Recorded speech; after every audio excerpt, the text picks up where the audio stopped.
সবসময় সাথে করে নিয়ে যায়, সঙ্গী করে নিয়ে যায়, কারণ সেটা মহব্বতের জিনিস, ভালোবাসার জিনিস। যেমন মানুষ স্ত্রীকে ভালোবাসে, ভালোবাসে না, সন্তানকে ভালোবাসে, সব জায়গায় যাওয়ার সময় সন্তানকে সঙ্গে রাখতে চাই, চাই না? আমার কথাগুলো বুঝতেছেন তো? বুঝেন তো? মানুষ ভালোবাসার জিনিসকে সব সময় সঙ্গে রাখে, কারণ তার সাথে তার ভালোবাসা হয়ে গেছে, মহব্বত হয়ে গেছে, সম্পর্ক হয়ে গেছে। অপরের মেয়ে, তার সাথে বিবাহের পূর্বে কোনো সম্পর্ক ছিল না, সে তার চেহারা হয়তো কোনোদিন দেখেও নাই। বিবাহ হওয়ার পরে আস্তে আস্তে তার ভিতরে ভালোবাসা, মহব্বত সৃষ্টি হয়ে গেছে। এখন এই মেয়েকে ছাড়া সে কোথাও যাইতে পারে না, সঙ্গে করে এই মেয়েকে সাথে করে নিয়ে যায়। এই ছেলে তার 22 বছর 24 বছর হায়াতের জিন্দেগিতে ছিল না, হঠাৎ করে বিবাহ করার পরে স্ত্রীর মাধ্যমে যখন সন্তান আসছে, সন্তান পাওয়ার পরে তার প্রতি ভালোবাসা জন্ম হয়ে গেছে। এখন সেই সন্তান ছাড়া কোথাও যায় না। নাকি বিয়ের আগে সন্তান থাকে? হ্যাঁ, বিয়ের আগে সন্তান থাকেনি কারো? থাকে। জায়েজ পদ্ধতিতে, ইসলামী নীতিতে বিয়ের আগে কারো সন্তান থাকে? হ্যাঁ, বলুন তো, বিয়ের পরে সন্তানের প্রতি মানুষের ভালোবাসা হয় কি হয় না? হ্যাঁ, মানুষ যদি তাকে কোনো খাবার দেয়, কোনো অর্থ দেয়, সে লুকায় এনে সন্তানকে খাওয়ায়, সন্তানকে হেফাজত করে, সন্তানকে দেওয়ার চেষ্টা করে ভালোটা। কেন বলেন তো? সন্তানের প্রতি তার কি ভালোবাসা, মহব্বত জন্ম হয়ে গেছে। এই জন্য মানুষ ভালোবাসার জিনিসগুলো সব জায়গায় সবখান্তি নিয়ে যাওয়ার চেষ্টা করে এবং সবার মাঝে প্রকাশ করার চেষ্টা করে যে আমি এই জিনিসটাকে ভালোবাসি, তোমরাও ভালোবাসো। কথা বুঝে আসতেছে? আল্লাহর বান্দা গিটারকে খুব ভালোবাসতেন, গিটার নিয়ে বাগানে চলে গেছে। ফল দেখা শেষ, ফসল দেখা শেষ, মনের আনন্দে গিটারের টান দিছে, গিটার বাজে না, আবার টান দিছে, গিটার বাজে না, আবার টান দিছে, গিটার থেকে কোরআনের আয়াতগুলো ভাইসে ভাইসে উঠছে। এবার গিটার থেকেই কোরআনের আয়াত শোনা যায়। সেখান থেকে বলা হয়, এখনো কি মুমিনের পরিশোধন হওয়ার সময় হয় নাই? এখনো কি মুমিনের পরিবর্তন হওয়ার সময় হয় নাই?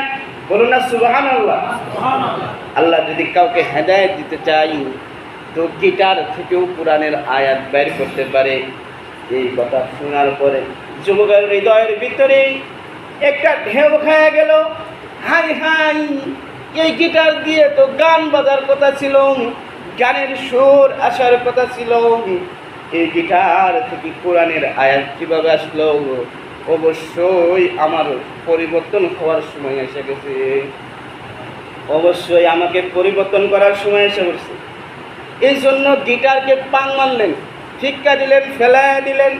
গিটারকে ফেলাইয়া দিয়া বাবার কাছে যা বলতেছেন, বাবা কিছু টাকা দেন, ব্যবসা করব। 20 দিরহাম বাইর করে দিয়েছেন, যেটা বর্তমান তুলনায় কয়েক হাজার কোটি টাকা হবে। এই 20 দিরহাম নিয়া বান্দা চলে গেছে, মেহনত করতেছে, দিনকে পরিবর্তন করতেছে। দিন ভিতরের ময়লা, উপরের ময়লা সবাই দেখে, ভিতরের ময়লা কেউ দেখে না। চোর নিজে জানে চোর, ডাকাত নিজে জানে ডাকাত, সবাই জানে। চোর যতদিন ধরা না খায় কেউ জানে যে সে চোর।